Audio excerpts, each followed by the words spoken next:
नमस्कार दोस्तों, हिंदी कहानी में आपका स्वागत है। आज मैं आपके लिए लेकर आई हूँ हर घर में घटने वाली कहानी जो सभी माता पिता एवं बेटियों के लिए खास करके एक आप बीती है। कहानी का सारांश। मेरी 20 साल की बेटी जब भी कॉलेज से वापस आती तो अपना पेट पकड़कर बैठ जाती और रोने लगती। मुझसे कहती, माँ मेरे पेट में बहुत दर्द है। जब मैं उससे कहती कि चलो डॉक्टर के पास चलते हैं तो वो मुझे मना कर देती, जिससे मुझे उस पर शक होने लगा था। इसलिए मैंने अपनी एक दोस्त जो कि एक डॉक्टर थी उसे घर बुला लिया था।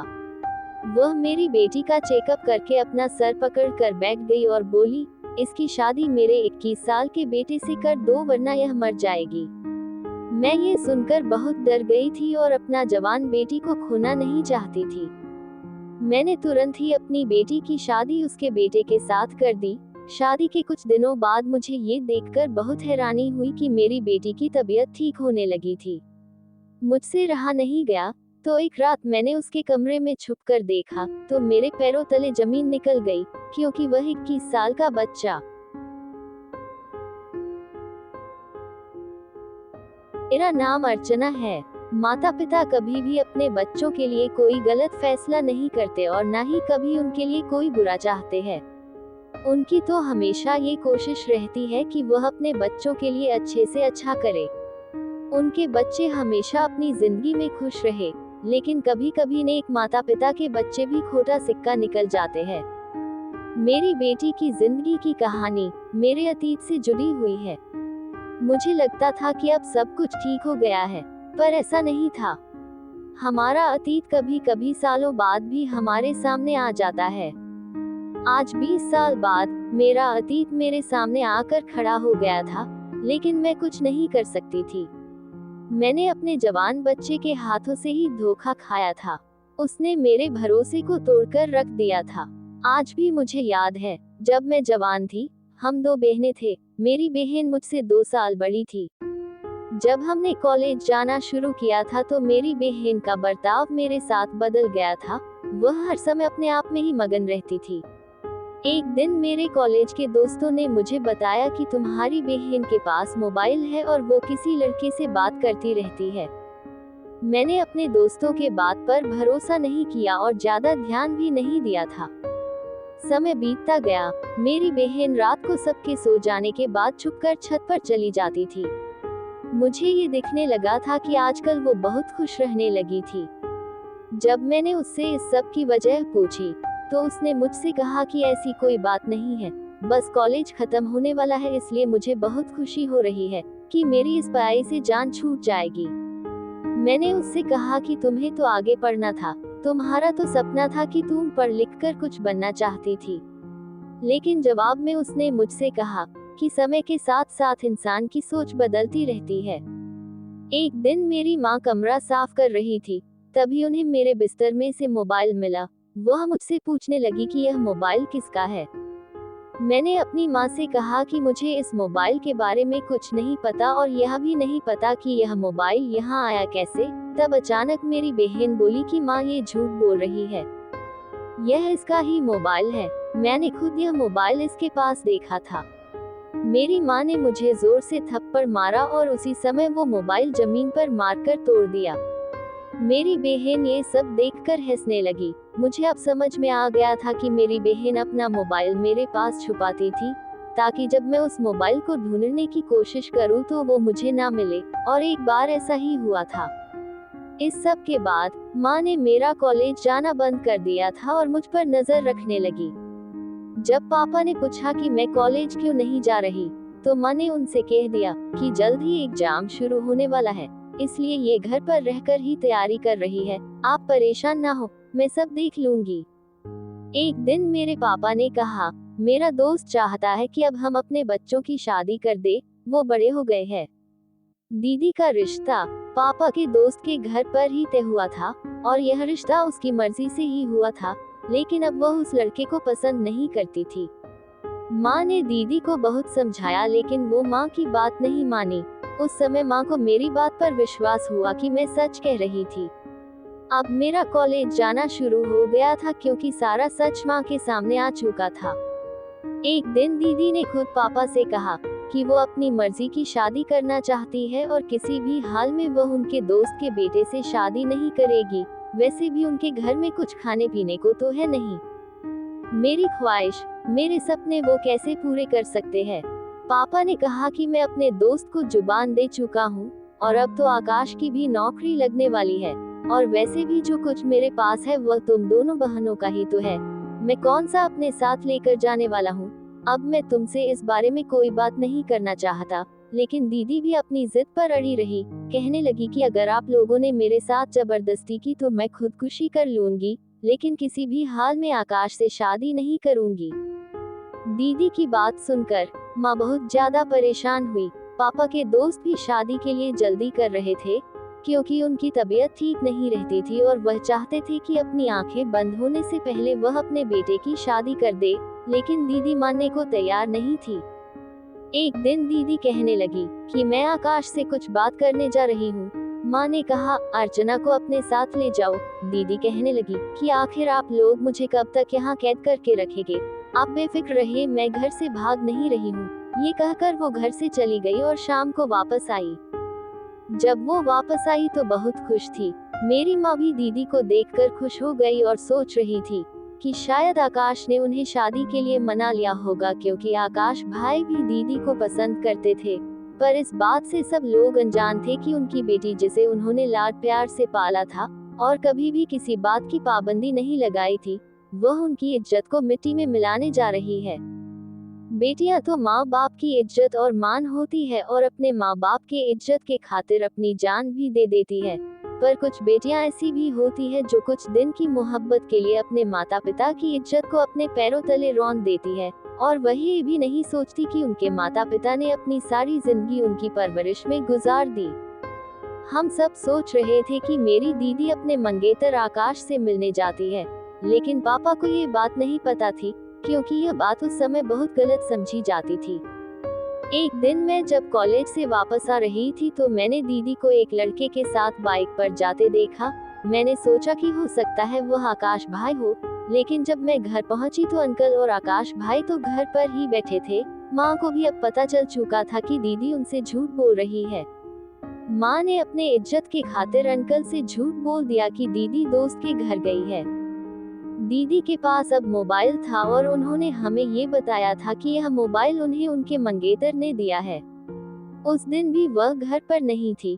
मैं समझ चुकी थी कि अब वह कभी भी हमसे सच नहीं बोल पाएगी। वह जो भी कर रही थी वो सब कुछ गलत ही था, लेकिन अभी उन्हें समझ नहीं आ रहा था। आकाश भाई पढ़े लिखे थे और उनको जल्द ही नौकरी मिलने वाली थी। पापा के दोस्त के घर के हालात कुछ अच्छे नहीं थे, वह बीमार भी रहते थे। आज वो लोग हमारे घर शादी की डेट फिक्स करने आए थे। मम्मी पापा ने उन्हें 1 महीने के बाद की डेट दे दी थी। दीदी घर पर आई तो सबको एक साथ देखकर हैरान रह गई। तभी आंटी उठी और प्यार से उनके सर पर हाथ रखने लगी, उनकी सारी बलाएं लेने के लिए। लेकिन तभी दीदी ने उनका हाथ झटक दिया और कमरे में चली गई। माँ ने उनसे कहा कि शर्मा गई होगी। मैं अपने दीदी के कमरे में गई और उनको मिठाई खिलाने लगी तो उन्होंने प्लेट फेंक दी और चीख कर कहने लगी कि तुम लोगों ने मेरी जिंदगी का फैसला मुझसे पूछे बगैर कैसे कर दिया? ऐसा तुम लोग मेरे साथ कर भी कैसे सकते हो? मैं किसी भी हाल में इस लड़की से शादी नहीं करूंगी। तुम में से कोई भी मेरे साथ जबरदस्ती नहीं कर सकता। मैंने दीदी से कहा कि ये तुम्हें क्या हो गया है और तुम आकाश से शादी क्यों नहीं करना चाहती हो? क्या कमी है उसमें? तो कहने लगी, अगर तुम्हें इतना पसंद है तो तुम ही उससे शादी कर लो, लेकिन मेरा पीछा छोड़ दो। मैंने उस दिन भी दीदी को बहुत समझाया कि पापा को आप पर बहुत मान है, वह आपसे बहुत प्यार करते हैं, आप उनकी बड़ी बेटी हो, तुमने जो भी उनसे मांगा है उन्होंने हमेशा तुम्हारी बात मानी है, अब तुम उनके साथ ऐसा क्यों कर रही हो?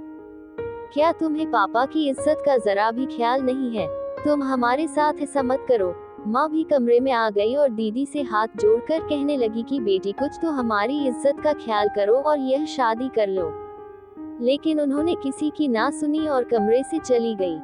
वह सीधा पापा के पास गई और पापा से कहा कि अर्चना की शादी आकाश से कर दे, मुझे उससे शादी नहीं करनी, मैं तो अपने पसंद के लड़के से ही शादी करूंगी। पापा ने गुस्से में उन्हें थप्पड़ मार दिया। इन सब के बीच पापा की तबीयत भी थोड़ी खराब होने लगी थी। माँ ने पापा को समझाया कि अभी वह नादान है, एक बार शादी हो जाएगी तो सब कुछ ठीक हो जाएगा। इस उम्र में तो बच्चों से गलतियाँ हो जाती है, हमारा फर्ज बनता है कि हम उन्हें समझाएं और उनका साथ दें। पापा ने कहा कि मुझे लग रहा है कि ये तुम्हारी बड़ी बेटी मेरी इज्जत मिट्टी में मिला कर रहेगी, लेकिन तुम भी इसे साफ साफ कह दो कि अगर ऐसा कुछ भी किया तो मैं इसको जिंदगी भर कभी माफ नहीं करूंगा। फिर पापा ने कहा कि अगर इसे अपनी मर्जी से शादी करनी है तो मेरी भी एक शर्त है, इससे कहो कि उस लड़के को यहाँ बुलाए, मैं उसी दिन इसकी शादी उस लड़की से करके विदा कर दूंगा। उसके बाद हमारा इससे कोई रिश्ता नहीं रहेगा और ना ही यह फिर दोबारा कभी भी मेरे घर में वापस आएगी। तुम भी इसे भूल जाना और सिर्फ इतना याद रखना कि हमारी एक ही बेटी है। ये सुनकर मेरी माँ रोने लगी, पर जब दीदी को ये पता चला तो उनको जरा भी अफसोस नहीं हुआ, बल्कि वो तो बहुत खुश हो गई और कहने लगी, बस एक बार मेरी शादी हो जाए, उसके बाद पापा को खुद मना लूंगी, वह मुझसे बहुत प्यार करते हैं, मान जाएंगे। अब तो दीदी के पैर जमीन पर नहीं थे, वह तो आसमान में उड़ रही थी। जब दीदी ने उस लड़के को बुलाने के लिए कॉल किया तो उसने फोन नहीं उठाया।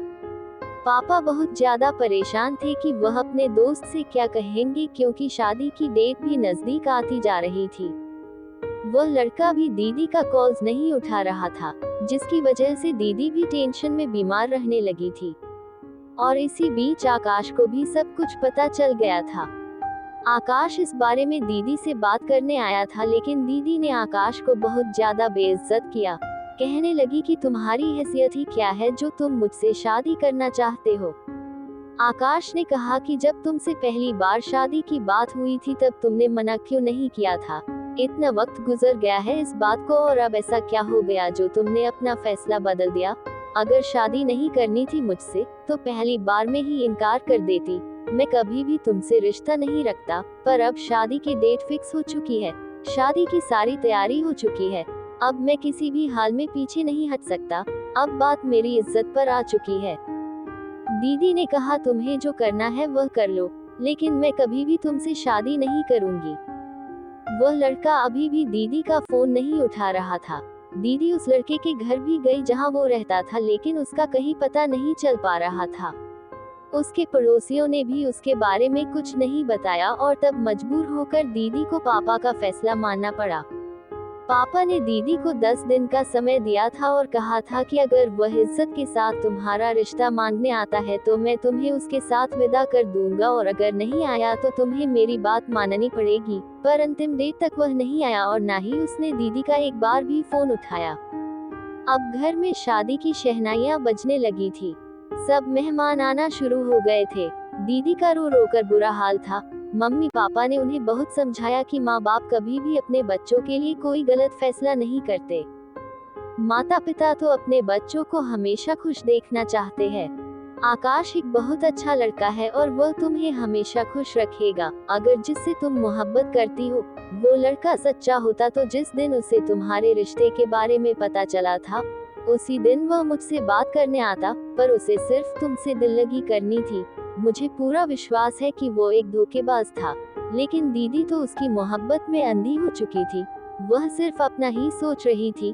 दीदी ने तो वैसे भी शुरू से ही सिर्फ अपना ही सोचा था, उनकी वजह से क्या कुछ हो जाएगा किसी को भी खबर नहीं थी।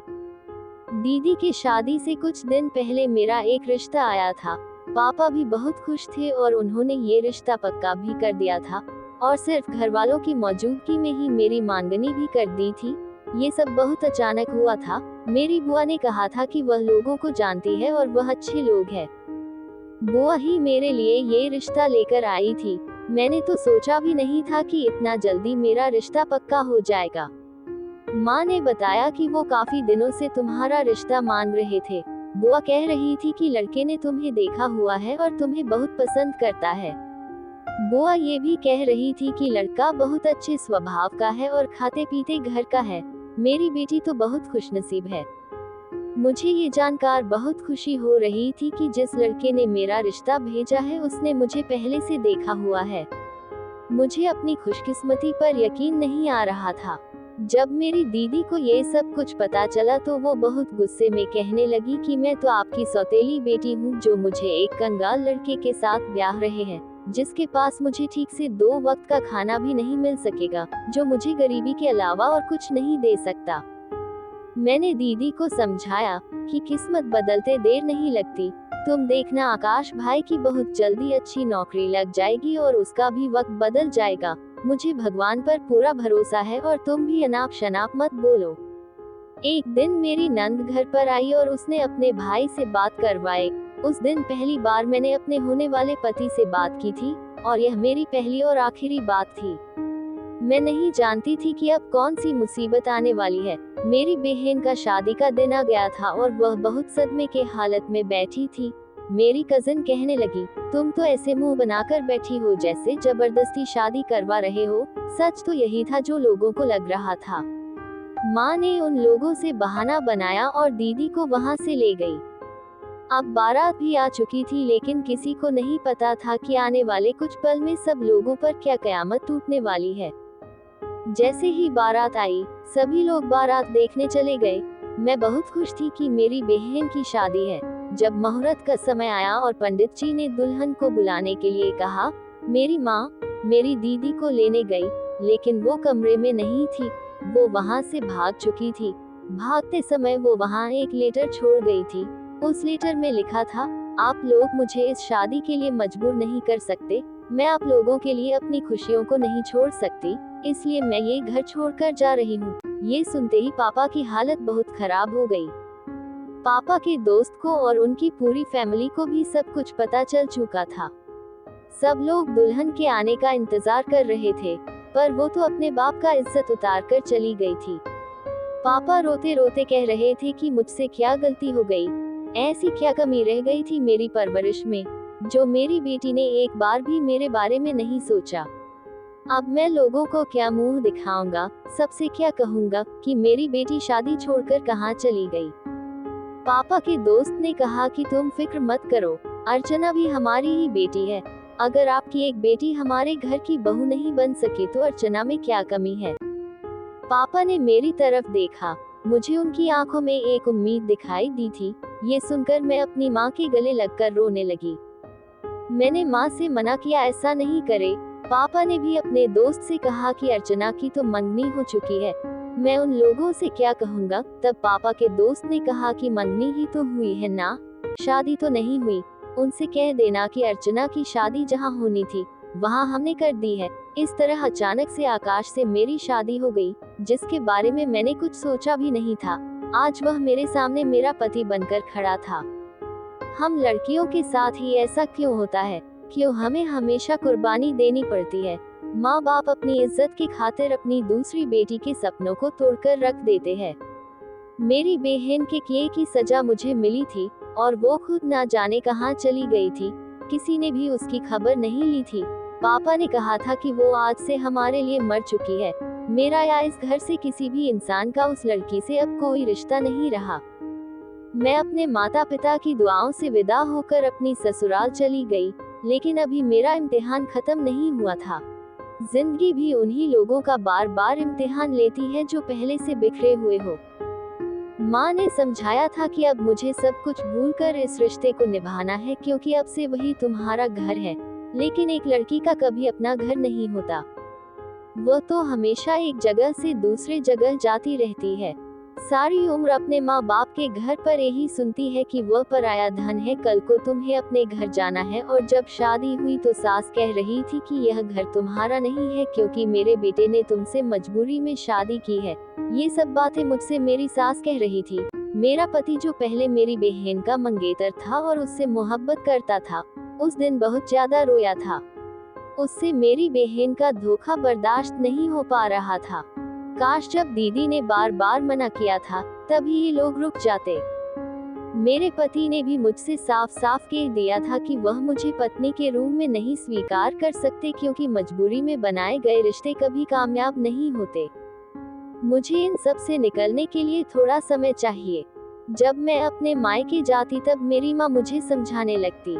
पापा भी मुझसे और ज्यादा प्यार करने लगे थे, क्योंकि मैंने पापा की इज्जत बचाई थी। पापा ने मुझसे कहा था कि जो लड़कियां अपने पति का दिल जीतना जानती हो, वह कभी हार नहीं मानती। तुम भी अपने पति के दिल में अपनी जगह बनाने की कोशिश करो। जब तुम उसका दिल जीत लोगी, तो वह अपना अतीत भूल जाएगा। मैं जानता हूँ, मैंने तुम्हारे साथ सही नहीं किया।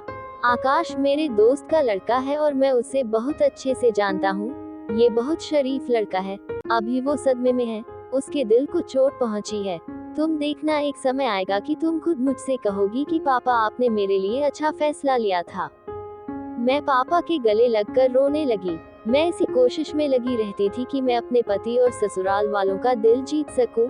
मेरे ससुर तो बहुत अच्छे थे और मुझसे बहुत प्यार भी करते थे, लेकिन मेरी सास और मेरी नंद मुझे पसंद नहीं करती थी।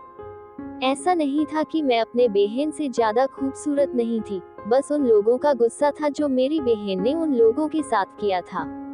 अब वह अपना गुस्सा मुझ पर निकालती थी। अब मेरे पति को नौकरी मिल गई थी और कंपनी की तरफ से घर और गाड़ी भी मिली हुई थी। तो मेरे ससुर ने कहा कि अर्चना के कदम हमारे घर के लिए बहुत शुभ है।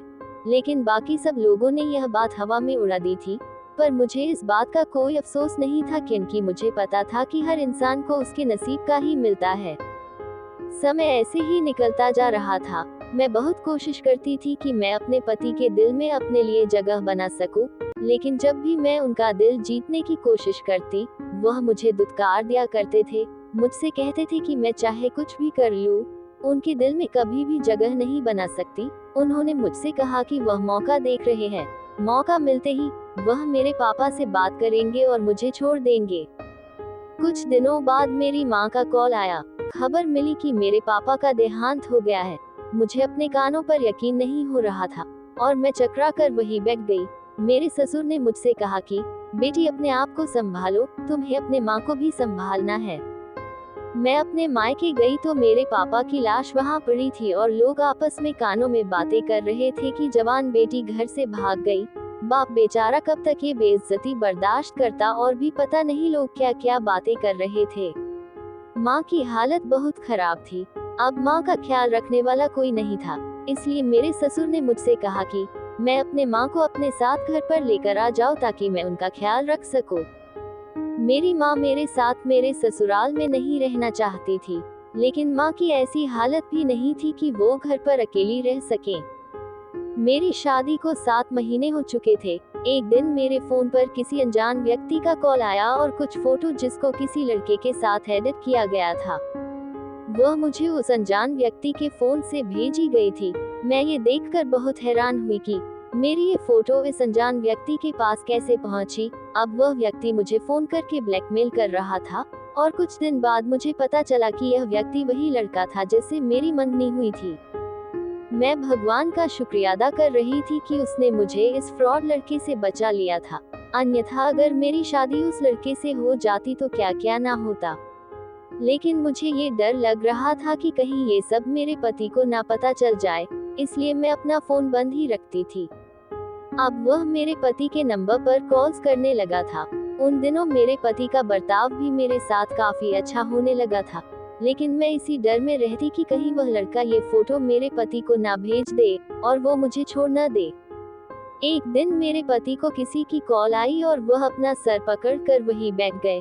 मैंने उनसे पूछा कि क्या हुआ, तो कहने लगे कि तुम्हें एक बात बतानी थी, लेकिन तुम्हारी पापा के देहांत के वजह से तुमसे बात नहीं कर पाया था। मैंने कहा, ऐसी क्या बात है, बताए।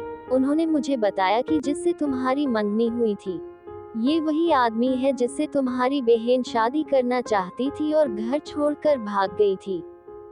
लेकिन वह लड़का अच्छा नहीं है। जब तुम्हारी बहन की शादी की तारीख तय हुई थी, तो उसने तुम्हारे लिए रिश्ता भेजा था, क्योंकि उसके पास तुम्हारे बहुत सारे फोटो थे और वह तुम्हारी बहन ने ही उसे दिए थे। तुम्हारे नाम से ही उसने उस लड़के से बात करनी शुरू की थी, लेकिन कुछ दिनों बाद उसने उस लड़के को सब कुछ बता दिया था। तब उस लड़के ने कहा था कि मुझे फर्क नहीं पड़ता कि तुम कौन हो, मैं सिर्फ तुमसे मोहब्बत करता हूँ, और उसने ये सब तुम्हारे पापा के जायदाद के लिए किया था। उसने सब कुछ पहले से पता कर लिया था कि तुम्हारे पापा के पास कितनी जमीन जायदाद है, लेकिन तुम्हारी बहन यही समझती रही कि वह उससे सच्ची मोहब्बत करता है।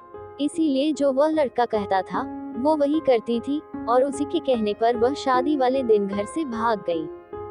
जब उसने तुम्हारी बहन से जायदाद वाली बात की तो उसे पता चला कि सारी जायदाद अर्चना के नाम पर है, क्योंकि तुम्हारे पापा ने पहले ही सब कुछ तुम्हारे नाम कर दिया था। उसका प्लान दोनों बहनों को बर्बाद करने का था।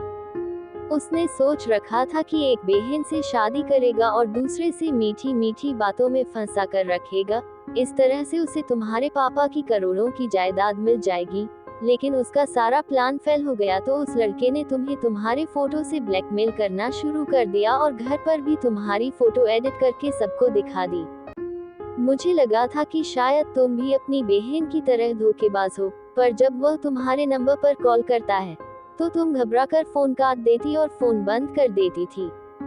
मैं ये सब कुछ नोटिस कर रहा था। फिर एक दिन मैंने तुम्हारे मोबाइल से वो नंबर लिया और अपने दोस्त से उस नंबर की इंफॉर्मेशन निकलवाई। फिर मैं उस तक पहुंच गया। जिस दिन तुम्हारे पापा का देहांत हुआ था, उसके अगले दिन ही तुम्हारी बहन का मेरे पास फोन आया था और वह मुझसे अपने किए की माफी मांग रही थी। उसने मुझे बताया कि उस लड़के ने उसे धोखा दिया है। वह कहता है कि अपने बाप से पैसे लेकर आओ, लेकिन सब कुछ तो अर्चना के नाम पर है। मैं कहां से लाकर दूं उसे पैसे? उस लड़के ने मुझे धक्के मारकर अपने घर से निकाल दिया और मुझसे शादी भी नहीं की। तुम्हारी बहन घर वापस आना चाहती है और वो लड़का अभी जेल में है। वो पहले से ही शादीशुदा था, उसके 2 बच्चे भी है। उसकी पत्नी ने उस पर केस कर दिया है। उसकी पत्नी ने ही उसे ये सब बताया है। मैंने अपने पति से कहा कि आपने मुझसे एक बार भी नहीं पूछा कि वह लड़का मेरे बारे में सच कह रहा है या झूठ। मेरे पति ने कहा कि तुम्हारे पापा ने एक बार मुझसे कहा था कि कभी भी मेरी बेटी पर शक मत करना, इसलिए नहीं कि वह मेरी बेटी है, बल्कि इसलिए कि उसने अपने बाप की इज्जत बचाई है और अब वह तुम्हारे घर की इज्जत है। तुम भी अपना अतीत भूलकर अर्चना को अपना लो, क्योंकि जो बेटियां बाप की इज्जत के खातिर अपना सर झुका देती है, वह बहुत पाक दामन और मोहब्बत करने वाली होती है। वो कभी भी तुम्हारा भरोसा नहीं तोड़ेगी। मेरे पति मुझसे माफी मांगने लगे और मैं सोच रही थी कि मेरे पापा ने मुझसे सही कहा था कि आकाश बहुत ही अच्छा व्यक्ति है और मैं उसके साथ बहुत खुश रहूंगी। उसने मेरे बोले बगैर ही सब कुछ संभाल लिया था, वरना पता नहीं क्या हो जाता। एक दिन मेरी बहन घर वापस आई और सबसे माफी मांगने लगी, लेकिन किसी ने भी उसे माफ नहीं किया। अब वो दर दर की ठोकरें खा रही थी। मेरी शादी को भी 2 साल हो गए थे और मैं प्रेग्नेंट थी। अब मेरी सास का भी बर्ताव मेरे साथ अच्छा हो गया था। वह मेरा बहुत ख्याल रखती थी। मैं भी सब कुछ भूलकर नई जिंदगी शुरू की थी। कुछ ही महीने बाद मेरे घर में एक प्यारी सी बेटी ने जन्म लिया था। मेरे पति बहुत खुश थे। ऐसे ही वक्त गुजरता गया और मेरे बच्चे स्कूल से कॉलेज जाने लगे। मेरे 3 बच्चे थे। सबसे बड़ी मेरी बेटी थी। जब मेरी बेटी पैदा हुई थी तो मेरे परिवार वाले बहुत ज्यादा खुश थे, पर अब जैसे जैसे बड़ी होती जा रही थी वो बहुत चिड़चिड़ी रहने लगी थी। वो अपने भाइयों से भी लड़ती रहती थी और हमसे भी अच्छे से बात नहीं करती थी। पता नहीं क्यों वो मुझसे दूर होती जा रही थी। जब मैं उससे वजह पूछती तो वह कहती कि मम्मा, आप तो मेरे पीछे ही पड़ी रहती है। वह सिर्फ अपने कमरे में अकेली पड़ी रहती थी, किसी से बात नहीं करती थी। जब एक दिन मेरी बेटी का रिश्ता आया तो हमने मना कर दिया, ये कहकर कि अभी तो वो पढ़ाई कर रही है और हमारा अभी उसकी शादी करने का कोई इरादा नहीं था।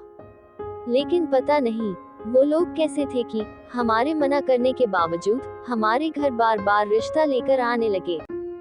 जब हमने उनकी बात नहीं मानी तो वह धमकियां देने पर उतर आए। मेरे पति ने उन लोगों के बारे में छानबीन कराया तो मेरे पैरों तले जमीन खिसक गई। इतने सालों बाद आज मेरा अतीत मेरे सामने आकर खड़ा हो गया था। मेरी 20 साल की बेटी जब भी कॉलेज से वापस आती तो अपना पेट पकड़कर रोने लगती और कहती कि मेरे पेट में बहुत दर्द हो रहा है। जब मैं कहती कि चलो डॉक्टर को दिखा लेते हैं तो मना कर देती। इसलिए मैंने सोचा कि मेरी एक दोस्त जो डॉक्टर थी उसे घर बुलाकर चेकअप करा लेती हूँ। जब मेरी दोस्त ने चेकअप किया तो वो अपना सर पकड़ कर बैठ गई और मुझसे कहने लगी, आज ही मेरे 21 साल के बेटे से तुम्हारी बेटी की शादी करा दो वरना वो मर जाएगी। मैं बहुत ज्यादा डर गई थी। अपनी बेटी को खोना नहीं चाहती थी, इसलिए उसकी शादी उसी दिन बिना कुछ सोचे समझे कर दिया। मुझे ये बात बहुत हैरान कर रही थी कि शादी के बाद मेरी बेटी की तबीयत सही रहने लगी थी। मैं जानना चाहती थी कि आखिर यह राज क्या है।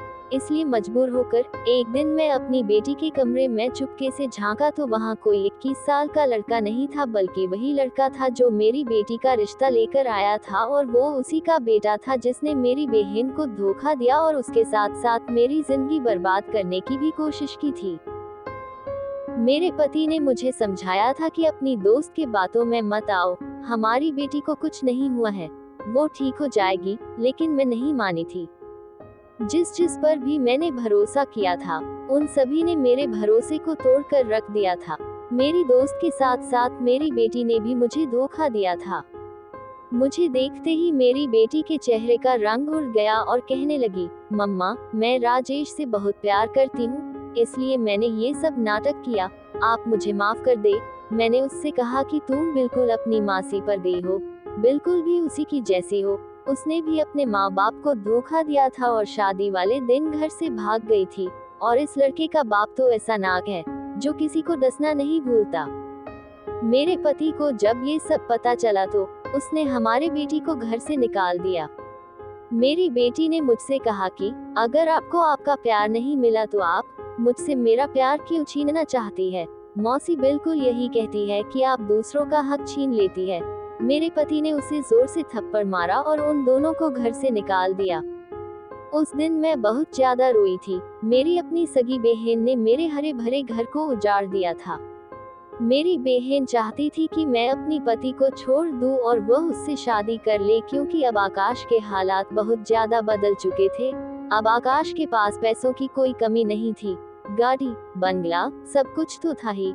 और जिस वजह से मेरी बहन ने आकाश से शादी करने को मना किया था, वो सब तो था ही आज आकाश के पास। लेकिन ये सब तो नसीबों का खेल होता है। जब मेरी माँ ने उसे समझाया था तो वो ये बात नहीं समझी थी। एक दिन मेरी बहन का एक्सीडेंट हो गया और वो अपने हाथ और पैर से लाचार हो गई थी। मेरे पति मुझसे बहुत प्यार करते थे, वरना पता नहीं मेरा क्या होता। मैंने अपने बेटी को भी समझाने की बहुत कोशिश की थी कि यह लड़का तुम्हारे काबिल नहीं है।